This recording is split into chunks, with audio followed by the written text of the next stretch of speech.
মিচিং সকলক মিচিং সাহিত্য সাহিত্য পৰিষদক অন্তৰ্ভুক্ত কৰিব লাগে। আমাৰ সৈতে আছে টিএমপিকেৰ সাধাৰণ সম্পাদক চান কুমাৰ পাংগিং। চান কুমাৰ পাংগিং, আপোনাক স্বাগতম। আদিত্যদাও কৈছিল কথাটো আৰু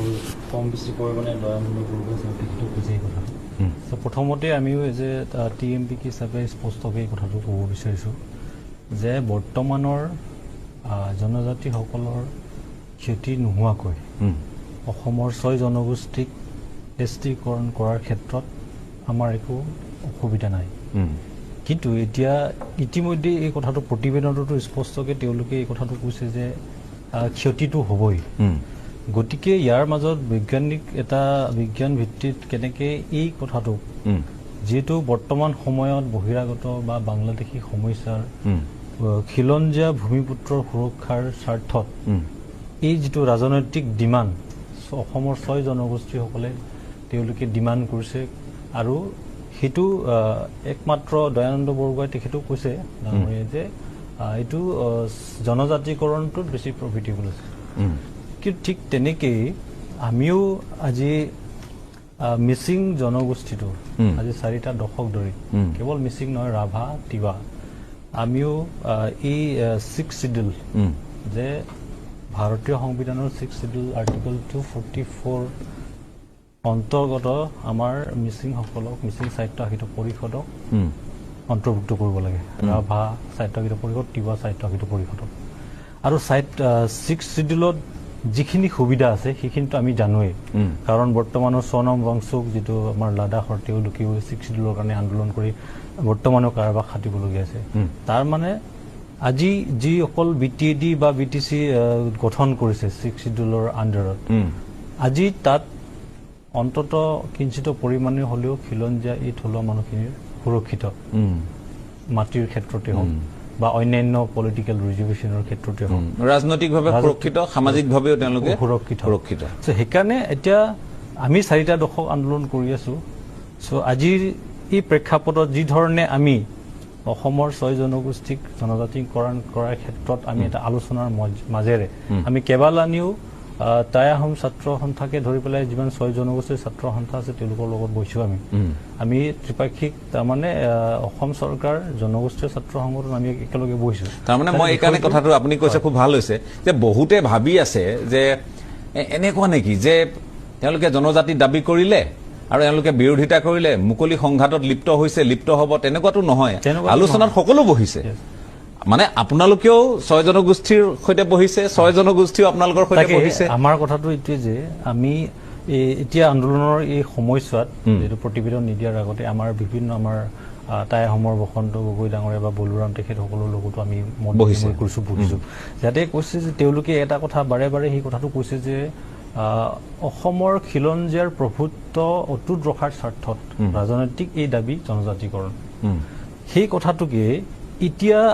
আমিও অসমৰ ভূমিপুত্ৰ খিলঞ্জীয়াসকলৰ যিটো প্ৰভুত্ব সেইটো আমি নিবিচৰা নহয়। আমি বৰ্তমানৰ জনজাতিসকলক কিছুমান বিষয় যাতে আমাৰ ক্ষতি নহ'ব, কাৰণ আমাৰ অসমত মানে এটা বাউণ্ডাৰী থাকিব লাগিব যে ইয়াৰ পৰা যাতে আপোনালোক এই যিকেইটা জনজাতি বৰ্তমান আছে, যিসকল স্বীকৃতিপ্ৰাপ্ত জনজাতি আজিৰ তাৰিখত, তেওঁলোকৰ কিঞ্চিত মানুহ যাতে ক্ষয় ক্ষতি নহয়। বা যদি মই ৰাজনীতি ইয়াতে কৈ লৈছোঁ, তাৰ মানে 10% যিটো আমাৰ ৰিজাৰ্ভেশ্যন বুজি পাইছোঁ আৰু ST হিলছ 5%, সেইখিনিয়ে ৰিজাৰ্ভেশ্যনে যথেষ্ট নহয়। আমাৰ অসমক বৰ্তমান আমাৰ যিসকল জনজাতি আছে আমাৰ সেইখিনি যথেষ্ট নহয়। কিন্তু তৎসত্বেও আমি কৈছোঁ যে এইখিনি যিটো আমাৰ অধিকাৰ আছে, কিঞ্চিত সাংবিধানিক অধিকাৰ, তাত আমি আঘাত নহাকে কেনেকৈ 6 জনগোষ্ঠীক জনজাতিকৰণ দিব পাৰে। আৰু এটা কথা এনেকুৱা হ'ব নালাগে যে আমি আমাৰ এই স্বাৰ্থটো বিঘ্নিত নহ'বৰ কাৰণে আমি জনজাতিকৰণৰ ক্ষেত্ৰত কিছু বিজ্ঞান ভিত্তিকভাৱে বিষয়টো আলোচনাৰ মাজেৰে এটা ফলপ্ৰসূ দিশলৈ আগবঢ়াৰ ক্ষেত্ৰত আমি কেইটামান কথা বিৰোধিতা কৰিবলগীয়া হৈছে। যেনেকৈ আদিত্যতা কৈছে যে অল ইণ্ডিয়া লেভেলত এইটো একেই হৈ থাকিব। গতিকে এই ক্ষেত্ৰত আমি যিহেতু পিছপৰাৰ কাৰণে এইটো জনজাতি, এই ক্ষেত্ৰত আমাৰ নিজৰ এটা ডিফেন্সটো দিবলৈ যাওঁতে যাতে এনেকুৱা ভাবিব নালাগে যে অসমত বৰ্তমানৰ জনজাতিসকলে অসমৰ খিলঞ্জীয়াৰ সুৰক্ষিত ভৱিষ্যতৰ কথাটো আমি বৰ্তমানৰ জনজাতিসকলে নাভাবে সেনেকুৱা নহয় যিহেতু দয়ানন্দ বৰগোহাঁই ডাঙৰীয়াই কৈছে যে আমি মিচিং আহোম বিশেষকৈ উজনি অসমত আমি একেলগে বসবাস কৰোঁ আমি বিভিন্ন ধৰণৰ বৈবাহিক সম্পৰ্ক এই ধৰণৰ বিষয় সামাজিক বিষয়বিলাক বহুতখিনি আছেই চ' সেইকাৰণে আমি কৈ আহিছোঁ যে আমাৰো যিহেতু 6 জনগোষ্ঠীৰ জনজাতিকৰণৰ ক্ষেত্ৰত যদিহে সৰ্বভাৰতীয় পৰ্যায়ত অসমত 1% ক্ষতি নোহোৱাকৈ যদি তেওঁলোকক দিব পৰা যায় এই ব্যৱস্থা যদি কৰিব পাৰে তাত আমাৰ মিচিং জনগোষ্ঠীটোৰ মানে এনেকুৱা ধৰণৰ কোনো বাধা নাথাকিব চানপাংগিং আপুনি কিবা ক'ব খুজিছিল মই আপোনাৰ কাষলৈ আহিছোঁ মই বৰ্তমান যিটো সাম্প্ৰতিক যিটো পৰিস্থিতি জনজাতিকৰণৰ বিষয়টোত ইয়াতে 3টা বিষয় ৰিজাৰ্ভেশ্যন সংবিধান সংশোধন ৰাইটছ এণ্ড প্ৰিভিলেজ এই কথাত আমি এতিয়া লাগি আছোঁ এই কথাত কাৰণ দয়ানন্দ বৰগোহাঁই তেখেতেও কৈছে ডাঙৰীয়াই যে বা আমাৰ কোচ ৰাজবংশী আমাৰ তেখেতেও দাদাও কৈছে যে ৰাজনৈতিক অধিকাৰ খিলঞ্জীয়াৰ সুৰক্ষাৰ স্বাৰ্থত জনজাতিকৰণ হোৱাটো তেওঁলোকে বিচাৰিছে তো এই হিচাপত যদি সংৰক্ষণৰ যদি কথা কয় তেনেহ'লে ৰাজনৈতিকভাৱে যিটো সংৰক্ষণ আমি নিশ্চিতভাৱে আমি আগতেও কৈছোঁ এতিয়াও কৈছোঁ বাৰে বাৰে কৈছোঁ যে বৰ্তমানৰ জনজাতিসকল অসমৰ বৰ্তমানৰ যিটো ৰাজনৈতিক পৰিৱেশ বা যিটো খিলঞ্জীয়াৰ প্ৰভুত্ব থকাৰ কথাটো আমি সদায় কনচিয়াছ সেইটোক লৈ আমিও খুব মানে সচেতন কিন্তু ইয়াতে এতিয়া কথাটো এনেকৈ হ'ব নালাগে যে আমি জাষ্ট কৈছোঁ তেখেতক যে আপোনাৰ যিটো ৰিজাৰ্ভেশ্যন পাৰ্চেণ্টেজৰ কথা এতিয়া ST নেশ্যনেলৰে ST এটাই ইয়াতে আপোনাৰ আৰ্টিকল 330 লোকসভা মানে সমষ্টিৰ আসন সংৰক্ষণ 337ত বিধানসভাৰ কথা কৈছে 243 পঞ্চায়তৰ আসনবিলাক আৰু ইফালে আৰ্টিকল 15 ক্লজ 4 বিলাকত আমাৰ যিটো শিক্ষানুষ্ঠানবিলাকৰ আসন এইবিলাক ছাপ'জ আপোনাৰ এইমছ বা IIT IIM MBA এনেকুৱা ধৰণৰ সেইবিলাকত শিক্ষা প্ৰতিষ্ঠানত যেনেকৈ ঠিক তেনেকৈ চাকৰিৰ ক্ষেত্ৰত UPSC NDA সেইবোৰত এতিয়া ট্ৰাইবেল বুলি ক'লে ট্ৰাইবেল আমি সকলোৱে একেলগে কম্পিট কৰিব লাগিব অসমৰ সামগ্ৰিকভাৱে একে কৰিব লাগিব চ' এতিয়া এই ৰিজাৰ্ভেশ্যনৰ ক্ষেত্ৰত এতিয়া ৰাজনৈতিকভাৱে যিটো আমাৰ দুজন আমাৰ যিসকলে বৰ্তমানে ST বিচাৰি আছে বা আমাৰ জনগোষ্ঠী দয়ানন্দ বৰগোহাঁই তেখেত ছাৰে ডাঙৰীয়া তেখেতে কৈছে যে ৰাজনৈতিক সুৰক্ষাৰ কাৰণে জনজাতিকৰণ ইয়াতে ডিলিমিটেশ্যন এক্ট যিটো আপোনাৰ সমষ্টি পুনৰ নিৰ্ধাৰণ আইনখনত তাতে প্ৰথমতে আমাৰ বিশেষকৈ ST আৰু ST ক্ষেত্ৰত প্ৰথমতে ST আপোনাৰ সংৰক্ষণটো প্ৰথম হৈ লয় তাকো পপুলেশ্যনৰ আধাৰৰ ভিত্তিত চ' সেইকাৰণে প্ৰথমতে কৈছোঁ যে আমাৰ 6 যিটো কমিউনিটি অতি পপুলাছ মানে অতি জনবহুল তেনেহ'লে যদিহে এই ডিলিমিটেশ্যন এক্টৰ জৰিয়তে এটা কথা মই আপোনাক কওঁ চানমাংগী আপোনাৰ ক'বলৈ সুবিধা হ'বৰ কাৰণে কওঁ মই এইখন পঢ়িলোঁ এয়া যেতিয়া পঢ়িছোঁ আমি কৈ থাকোঁ যে আহোম 50 লাখ আছে চুতীয়াসকলে কৈ থাকে যে আমাৰ সংখ্যাটো এনেকুৱা চাহ জনগোষ্ঠীয়ে কয় আমাৰো প্ৰায় 50 লাখ মান আছে নাই মই কথাটো ক'লো এইটো কৈ থকা কথাটোহে কিন্তু যিটো আমাৰ উল্লেখ আছে যিটো এটা আমি এতিয়ালৈ আমি সংখ্যা পাইছোঁ সেই সংখ্যাটো 1 কোটি আৰু এইফালে 45 লাখ এইফালে কোৱা হয় যে আমি 2 কোটিলৈ আমি সংখ্যাটো বঢ়াই কৈ আছোঁ নহয় সেইটো ক'ৰবাত অনাহকত এটা শংকা সৃষ্টি কৰিছে নেকি এইটো এটা বৰ ডাঙৰ কথা কোচ ৰাজবংশীৰ সংখ্যাটো আপুনি ক'ব নোৱাৰে যে আচলতে সংখ্যাটো আমাৰ কিমান এটা সংখ্যা আমি ক'ব পাৰোঁ যে পূৰ্ববংগীয় মূলৰ লোকৰ সংখ্যাটো যথেষ্ট বেছি যিটো সত্য আৰু খিলঞ্জীয়া মুছলমানৰ সংখ্যাটো যথেষ্ট কম আৰু যদি আমি মুছলমান হিচাপে চাওঁ প্ৰায় 1 কোটি 20 লাখ মান আছে তেতিয়াহ'লে আমি সেইফালৰ পৰা 3 কোটি 34 লাখৰ সংখ্যাত আমি পাইছিলোঁ 11 চনলৈ গতিকে বাকী 2 কোটিহে আমি থাকিলোগৈ সকলো মিলি জুলি যদি মই কওঁ তাতে খ্ৰীষ্টান থাকিব বৌদ্ধ থাকিব জৈন থাকিব আৰু খিলঞ্জীয়া মানুহখিনিৰ বা তাত সংখ্যাটো কিমান গতিকে এইটো এটা খুব বিজ্ঞানসন্মতভাৱে আচলতে এই 6টা জনগোষ্ঠীৰ সংখ্যা কিমান আৰু 14টা জনজাতিটো আপোনালোকে গমেই পাইছে যে 45 লাখ মান হ'ব এতিয়া 1 কোটি হ'বগৈ নে নহয়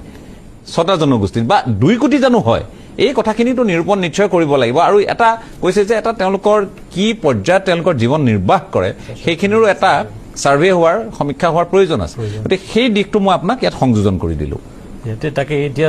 আপোনাৰ 1.5 কোটি প্ৰায় 2 কোটি আমি আমাৰ 6 জনগোষ্ঠী তেওঁলোকৰ দাবী কৰা মতে কথাটো কৈছোঁ